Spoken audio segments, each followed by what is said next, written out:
तो guys let's discuss this question. Question में हमसे बोला गया है what is a legal reserve ratio, how does it influence the process of credit creation. पहले हमसे जो क्वेश्चन पूछा गया है वो पूछा गया है what is legal reserve ratio. तो पहले उस पार्ट का आंसर देंगे हम कि लीगल रिजर्व रेशियो क्या होता है। पहले यही पूछा गया है। तो legal reserve ratio, it is a of deposits portion of deposits kept by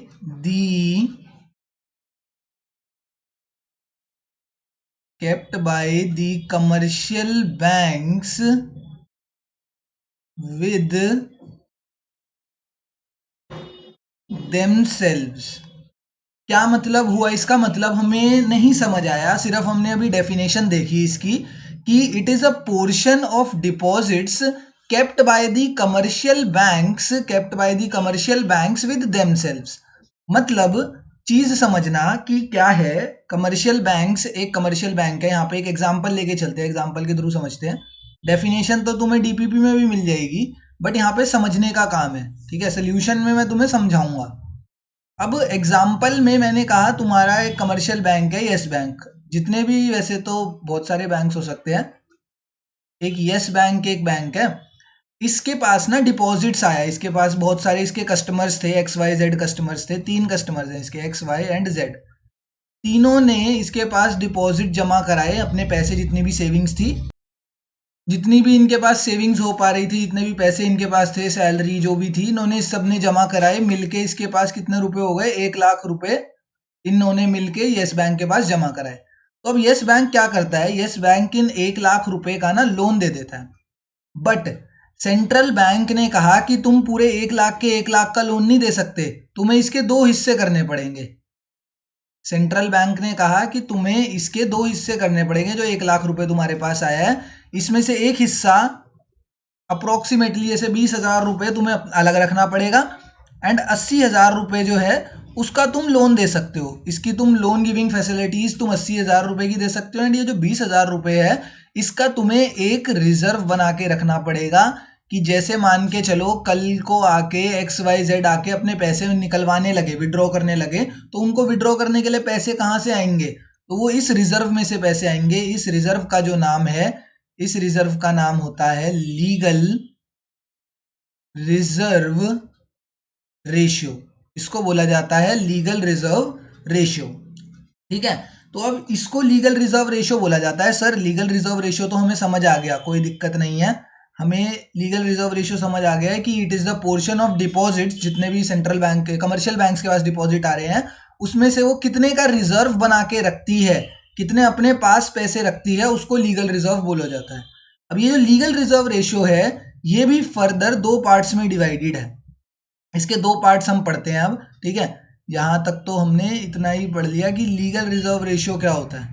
ठीक है, अब पढ़ेंगे लीगल रिजर्व रेशियो कौन से 2 पार्ट्स में डिवाइडेड है। तो फर्स्ट पार्ट है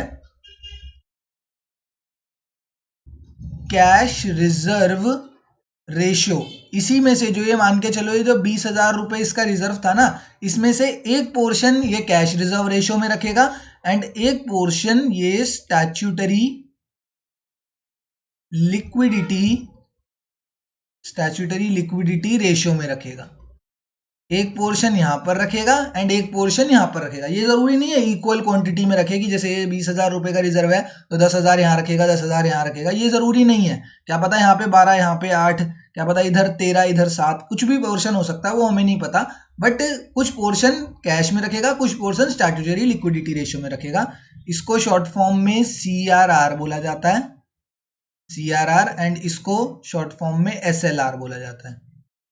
ठीक है, वो तो ठीक है। सर इनका मतलब क्या होता है? हमें लिक्विडिटी रेशियो तो समझ आ गया, लीगल रिजर्व रेशियो समझ आ गया, बट कैश रिजर्व रेशियो क्या होता है?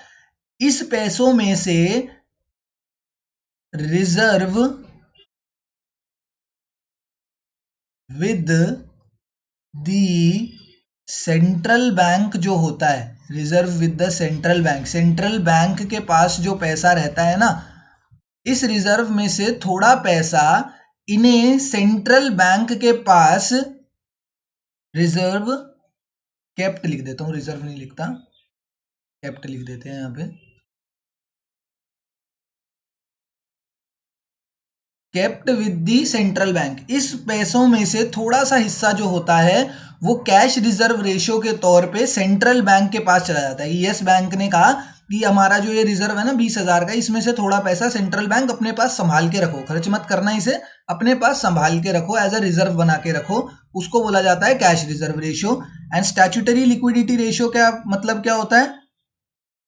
Kept with themselves. जब वो अपने खुद के पास ये पैसा रख लेंगे ना, जब अपने खुद के पास वो पैसा रख लेंगे तब उसे स्टैट्यूटरी लिक्विडिटी रेशियो बोला जाएगा। पूरी डेफिनेशन क्या होगी, पूरी डेफिनेशन समझना।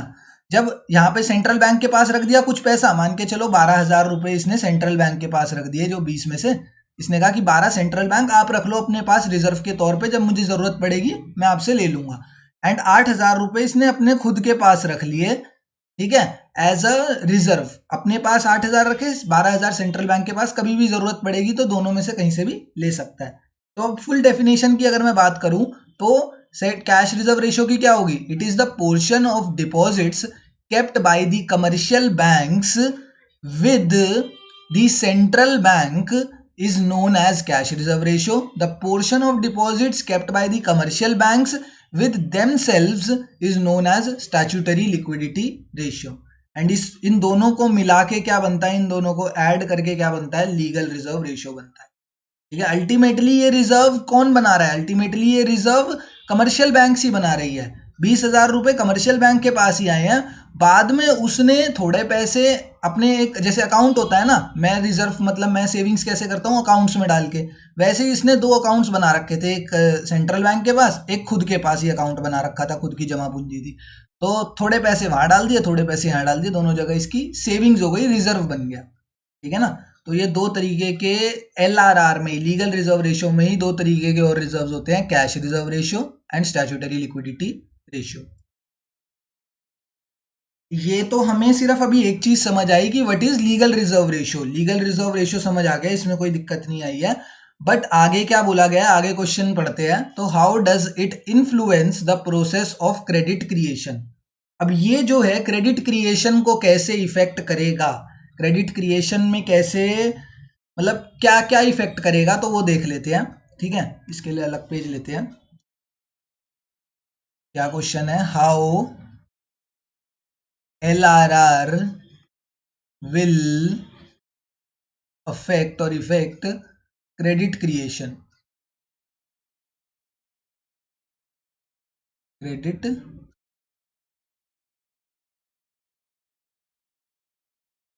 क्रिएशन, क्रेडिट क्रिएशन को कैसे इफेक्ट करने वाला है LRR। तो हमारा लीगल रिजर्व रेशियो क्या है? पहली बात तो हमें पता होना चाहिए कि मनी मल्टीप्लायर का फॉर्मूला क्या है और क्रेडिट क्रिएशन का फॉर्मूला भी क्या है। मनी मल्टीप्लायर का फॉर्मूला देखते हैं, उसके बाद क्रेडिट क्रिएशन का देखेंगे। Money multiplier is equals to 1/LRR होता है, 1/ लीगल रिजर्व रेशियो। एंड दूसरा फॉर्मूला मेरे पास कौन सा है? तो वो है मनी क्रिएशन का, मनी क्रिएशन का फॉर्मूला बोल दो, या इसको ना मनी क्रिएशन की जगह क्रेडिट क्रिएशन का फॉर्मूला भी बोल सकते हैं। मनी की जगह क्रेडिट क्रिएशन का फॉर्मूला भी इसे बोल सकते हैं, एक ही बात है। तो हमें क्रेडिट क्रिएशन बोला था तो हम क्रेडिट क्रिएशन बोल के चलेंगे। तो मनी क्रिएशन या क्रेडिट क्रिएशन का फॉर्मूला क्या होता है? वो होता है इनिशियल डिपॉजिट, जितना भी इनिशियल डिपॉजिट डला था, जैसे हमारे इस वाले एग्जाम्पल में कितना चल रहा है, हमारे इस वाले एग्जाम्पल में इनिशियल डिपॉजिट 1 लाख रुपए डला था। ठीक है, ये 1 लाख रुपए को जब हम मल्टीप्लाई करेंगे किससे? मनी मल्टीप्लायर से। जब मनी मल्टीप्लायर के साथ इसको मल्टीप्लाई कर देंगे इस इनिशियल डिपॉजिट को, तब हमें पता लगेगा कितना क्रेडिट क्रिएशन हुआ। इनिशियल डिपॉजिट तो मुझे पता लग गया, हमें क्या निकालना है? क्रेडिट क्रिएशन निकालना है। ठीक है सर, सीसी लिख देता हूँ क्रेडिट क्रिएशन को, तो वो होगा इनिशियल डिपॉजिट। इनिशियल डिपॉजिट मेरा क्वेश्चन में मुझे दिख रहा है 1 लाख रुपए है, इनटू में मुझे क्या करना है? मनी मल्टीप्लायर, जिसकी वैल्यू अभी मुझे नहीं पता, MM लिख देते हैं, मनी मल्टीप्लायर की वैल्यू नहीं पता, तो यहां से निकाल लेते हैं money multiplier. Money multiplier is equals to होता है 1/LRR। अब इस वाले क्वेश्चन की बात करते हैं। इस वाले क्वेश्चन में ना मेरा LRR देख के चलो कितना है, तो 1 लाख में से मैंने 20,000 रुपये अपना रिजर्व बनाया, ठीक है। तो ध्यान से देखो, यहीं पे बता देता हूँ LRR कितना है।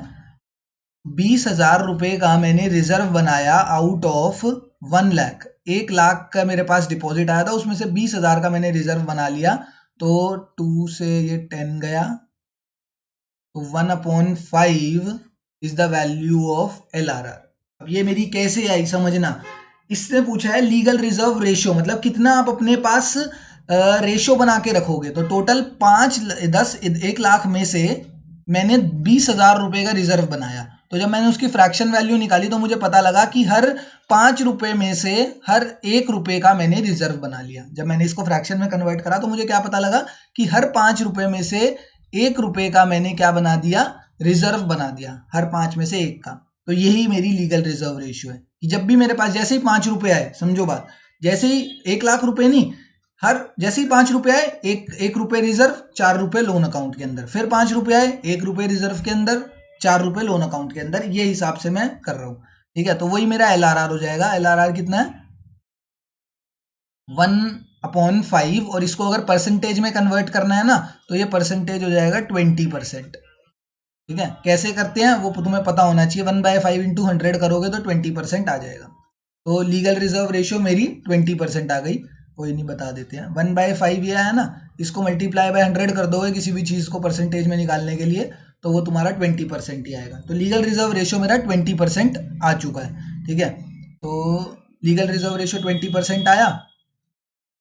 अब इसमें ना LRR में परसेंट में वैल्यू लिखते हैं, तो 1/LRR मेरा कितना है, 20%, या चलो 20% में ही लिख देते हैं। 20% है ना, तो परसेंट भाई एक ही बात हो जाएगी वैसे तो। परसेंट की जगह सीधा फ्रैक्शन में लिख देते हैं, 1/5 लिख देते हैं, क्योंकि 20% भी लिखूंगा ना तो अल्टीमेटली मुझे उसको फ्रैक्शन में चेंज करने के लिए 20/100 करना पड़ेगा, एंड वो 1/5 ही हो जाएगा। तो इसलिए LRR को मैं सीधा फ्रैक्शन में लिख देता हूँ, 1/5 जो मैंने निकाला था। अब ये 1/1/5 है, तो ये जो डिनोमिनेटर वाला है ये सबसे ऊपर चला जाता है, तो मनी मल्टीप्लायर की वैल्यू कितनी आ जाएगी, 5 टाइम्स।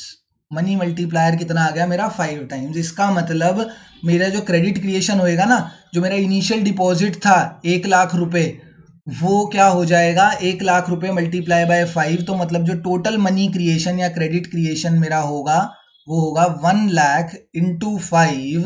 तो total credit creation is equals to 5 lakh rupees. मतलब क्या हुआ, ये मुझे क्या समझ आई ये चीज, यहाँ पे मुझे ये चीज समझ आई कि जब मेरा LRR मेरे पास मैंने निकाला, उससे मेरी मल्टीप्लायर की वैल्यू आई, एंड मल्टीप्लायर को जब इनिशियल डिपॉजिट के साथ करा मल्टीप्लाई, तो मुझे पता लगा कि टोटल कितना क्रेडिट क्रिएशन हुआ है। तो this is how LRR will effect credit creation. अब जैसे जैसे LRR बढ़ता जाएगा, मान के चलो ये LRR मेरा 1/5 की जगह 2/5 हो जाता, तो ये मनी मल्टीप्लायर की वैल्यू और कम हो जाती। देख लो तुम्हारे सामने है, जैसे 2/5 हो जाता, ये 20% की जगह 40% हो जाता। 2/5 हो जाता ना, तो ये वैल्यू पता है कितनी आती है, ये वैल्यू 2.5 आती। खुद मल्टीप्लाई करके देखना, इसको 2/5 करके देखना, तो ये वैल्यू 2.5 टाइम्स आएगी। तो यहाँ पे जब 2.5 से मल्टीप्लाई करूंगा तो ये 5 लाख की जगह 2.5 लाख रुपए आएगा। तो जितना ज्यादा LRR, देखो जितना ज्यादा, खुद करके देख लेना, इसमें कुछ है नहीं। पहले एक बारी LRR को बढ़ाओ, फिर एक बारी LRR को कम करो। LRR को बढ़ा दो मतलब 2/5 कर दो, और कम करना है तो 20% की जगह 10% कर दो, मतलब 1/10 कर देना, तो तुम्हें पता लग जाएगा। जैसे जैसे तुम लीगल रिजर्व रेशियो को बढ़ाते रहोगे ना, वैसे वैसे ही तुम्हारा टोटल जो क्रेडिट क्रिएशन है, क्रेडिट क्रिएशन कम होता जाएगा। और जैसे जैसे तुम लीगल रिजर्व रेशियो को कम करते जाओगे, जितनी कम करते जाओगे उतना ज्यादा क्रेडिट क्रिएशन बढ़ता जाएगा। इन दोनों के बीच में कैसी रिलेशनशिप होती है, इन दोनों के बीच में इनवर्स रिलेशनशिप होती है। इन दोनों के बीच में भाई इनवर्स रिलेशनशिप होती है। करके भी देख लेना, ये तो मैंने एक निकाला है। तुम्हारे पास अब 20% वैल्यू आई है, एक बारी लीगल रिजर्व को बढ़ा के देखना, एक बारी लीगल रिजर्व को 20 की जगह 30 कर देना, एंड एक बारी लीगल रिजर्व को कम करके देखना, 20 की जगह 10% कर देना। तो तुम्हें खुद पता लग जाएगा, जब कम करोगे तो क्रेडिट क्रिएशन बढ़ जाएगा, 5 लाख से ज्यादा हो जाएगा, और जब बढ़ाओगे लीगल रिजर्व रेशो को तो क्रेडिट क्रिएशन कम हो जाएगा, 5 लाख से कम हो जाएगा। करके भी देख लो एक बारी, तो तुम्हें पता लग जाएगा। This is how LRR will effect credit creation. इस तरीके से LRR क्रेडिट क्रिएशन को इफेक्ट कर रहा है। जैसे LRR बढ़ा क्रेडिट क्रिएशन कम, जैसे LRR कम हुआ क्रेडिट क्रिएशन ज्यादा। तो there is a inverse relationship between LRR and credit creation. समझ आया? ठीक है यार, थैंक यू।